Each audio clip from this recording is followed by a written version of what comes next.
আসসালামু আলাইকুম ভিউয়ার্স, প্রথমে জানিয়ে দেব ব্রেকিং বিষয়। এবার হত্যা মামলায় শেখ হাসিনার সেঞ্চুরির ঘটনা ঘটল। প্রায় শেখ হাসিনার বিরুদ্ধে 100টি হত্যা মামলা দায়ের করা হয়েছে। এখানে আরও কি কি বিষয় উঠে আসলো তা নিয়ে থাকছে বিস্তারিত।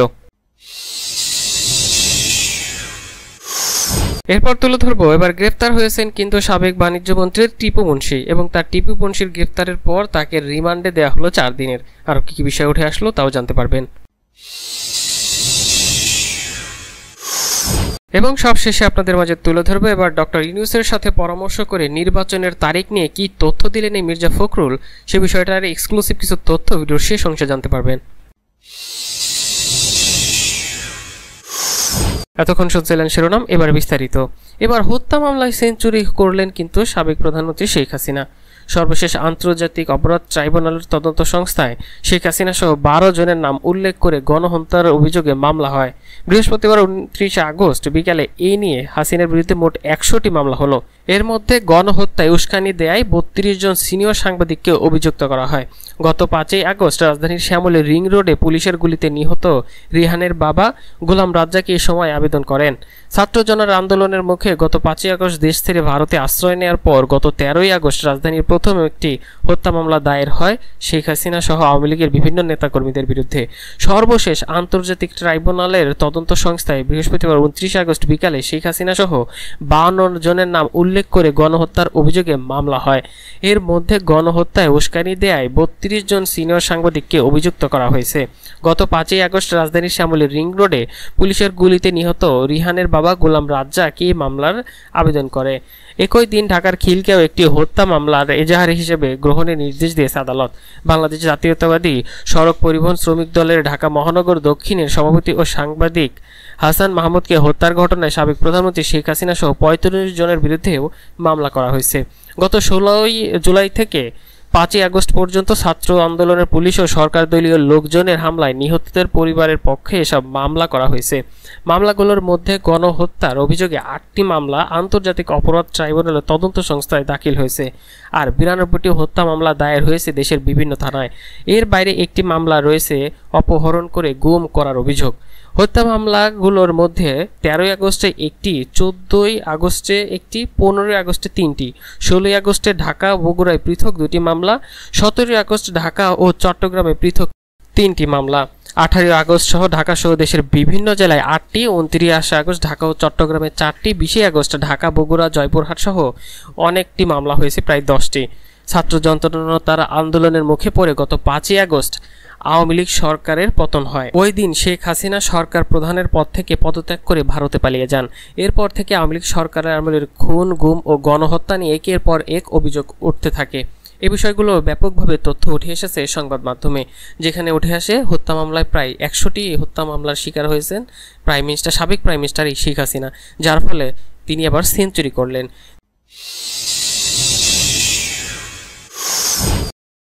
বৈষম্য বিরোধী ছাত্র আন্দোলন চলাকালে গুলিতে সুমন শিকদার নিহতের ঘটনায় রাজধানীর বাড্ডা থানায় দায়ের করা মামলায় সাবেক বাণিজ্য মন্ত্রী টিপু মুন্সির 4 দিনের রিমান্ড মঞ্জুর করে আদালত।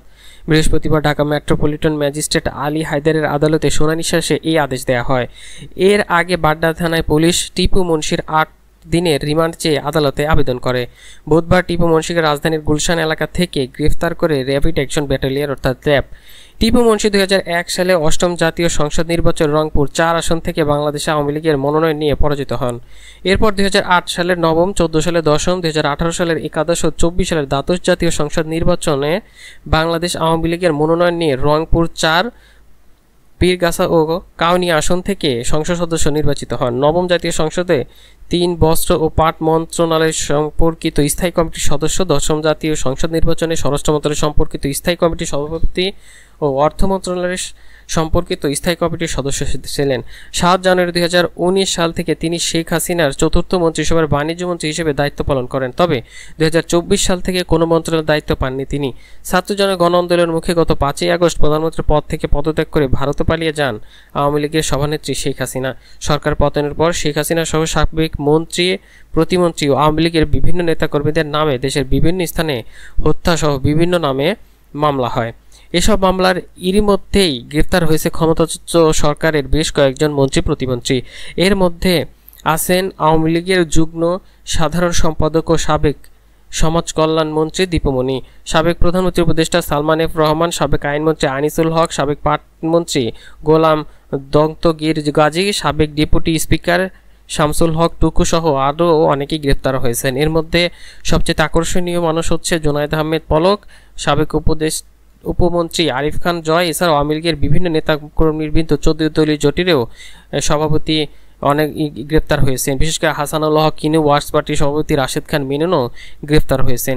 একের পর এক তাদের গ্রেপ্তারের তালিকাও বেশি দীর্ঘ হচ্ছে। তো এখন দেখার বিষয় তাদের বিচার কার্য করতে আরও কতদিন সময় লাগতে পারে। এবং সব শেষে এবার আপনাদের মাঝে তুলে ধরতে যাচ্ছি ডক্টর ইউনূসের সঙ্গে বৈঠক শেষে নির্বাচনের বিষয়টি নিয়ে কি তথ্য দিলেন মির্জা ফখরুল, সে বিষয়টি নিয়ে এবার আপনাদের মাঝে তুলে ধরতে যাচ্ছি। এবার মির্জা ফখরুল কয়েকটি তথ্য জানিয়েছেন। অন্তর্বর্তী সরকারের প্রধান উপদেষ্টা ডক্টর মোহাম্মদ ইউনূসের নেতৃত্বে খুব দ্রুত সরকারের দেশকে স্টেবল অবস্থায় নিয়ে আসতে পারবে এবং একই সঙ্গে নির্বাচনের দিকেও নিয়ে যেতে পারবে বলে আশাবাদী ব্যক্ত করেন মির্জা ফখরুল ইসলাম আলমগীর। বৃহস্পতিবার 29 আগস্ট বিকালে প্রধান উপদেষ্টার সঙ্গে 1 ঘন্টার বৈঠক করেছেন বিএনপির মহাসচিব মির্জা ফখরুল ইসলাম আলমগীর। বৈঠক শেষে গণমাধ্যমের সামনে আশা ব্যক্ত করেন। বৈঠকের পর রাষ্ট্রীয় অতিথি ভবন যমুনার বাইরে অপেক্ষমান সাংবাদিকদের মির্জা ফখরুল ইসলাম আলমগীর বিষয়টি খোলাসা করে না বললে বৈঠক ফলপ্রসূ হয়েছে বলে তিনি দাবি করেন। তিনি বলেন, প্রধান উপদেষ্টা আলোচনার জন্য ডেকেছিলেন, আমাদের প্রায় 1 ঘন্টা আলোচনা হয়েছে, অত্যন্ত ফলপ্রসূ আলোচনায় হয়েছে বলে দাবি করেন এই মির্জা ফখরুল। তিনি আরও বলেন, বিএনপির মহাসচিব আশা ব্যক্ত করেছেন যে আমরা আশাবাদী যে এই অন্তর্বর্তী সরকারের যার নেতৃত্বে আছেন প্রফেসর ডক্টর মোহাম্মদ ইউনূস, তাদের আন্তরিকতা, দেশপ্রেম এবং যোগ্যতা দিয়ে খুব দ্রুত তারা একটি দেশকে স্টেবল অবস্থায় নিয়ে আসতে পারবেন এবং একই সঙ্গে তারা নির্বাচনের দিকেও যেতে পারবেন, প্রয়োজনীয় সংস্কার সমূহ পূরণ করবে বলে আমরা আশাবাদী ব্যক্ত করি। নির্বাচন কোনো সম্ভাব্য তারিখ নিয়ে আলোচনা হয়েছে কিনা জানতে চাইলে তিনি বলেন, আমরা কোনো তারিখ নিয়ে আলোচনা করিনি, আমরা কোনো তারিখ বলবো না, এটা ওনারা বলবেন। বিকাল 4টায় এই বৈঠকে প্রধান উপদেষ্টার বাসভবন রাষ্ট্রীয় অতিথি ভবন যমুনা এই বৈঠকে বিএনপির মহাসচিব সঙ্গে ছিলেন স্থায়ী কমিটির সদস্য আমির খসরু, মোহাম্মদ চৌধুরী, সালাউদ্দিন আহমেদ সহ আরও অনেকেই। বৈঠকে পরিকল্পনা ও শিক্ষা উপদেষ্টা ওয়াহিদুন মাহমুদ ও আইন উপদেষ্টা অধ্যাপক আসিফ নজরুল এই বৈঠকে উপস্থিত ছিলেন বলেও জানায়। এক প্রশ্নের জবাব মির্জা ফখরুল ইসলাম বলেন, রাজনৈতিক দলগুলোর সঙ্গে আলোচনা হবে পর্যায়ক্রমে। অধ্যাপক ইউনূস প্রধান উপদেষ্টা হিসেবে শপথ নেওয়ার পর 12 আগস্ট বিএনপির মহাসচিবের নেতৃত্বে 7 সদস্যের স্থায়ী কমিটি যমুনাতে প্রথম বৈঠক করে। এবারে আসুন আরও কিছু বিষয় তুলে ধরি। নির্বাচন বিষয়ের রূপরেখা তো আপনারা জানতে পারলেনই। যখন দেশটা এখন আনস্টেবল অবস্থায় আছে, স্টেবল হলে এই নির্বাচনের তারিখ এই সরকারই ঘোষণা করবেন, আমরা কোনো চাপ দিতে রাজি নই। তবে অন্তর্বর্তীকালীন এই সরকারকে অনির্দিষ্টকালের জন্য যে ক্ষমতা বেঁধে দেবেন তাদের নিয়েও কিন্তু ব্যাপক তথ্য প্রকাশ করেন মির্জা ফখরুল।